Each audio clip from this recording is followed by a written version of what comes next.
Magluluto tayo ng sinampalokang manok. So, syempre meron tayong chicken, ginger, onion, siling haba, pechay, at saka yung ating sinigang mix.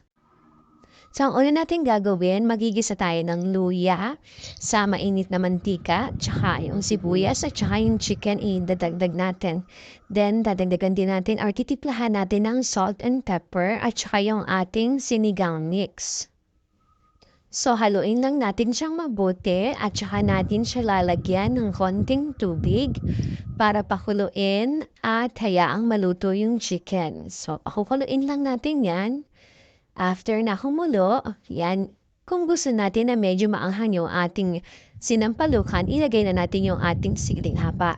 At saka natin ulit siya lalagyan ng tubig kung gaano karami yung gusto nyo maging sabaw.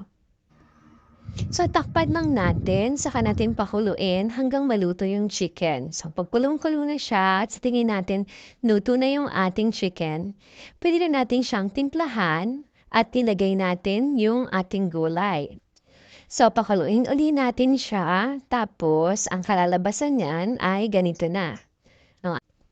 Mainit na sinampaluhang manok. Sarap! Tara, kain tayo! Thank you for watching. Please consider subscribing.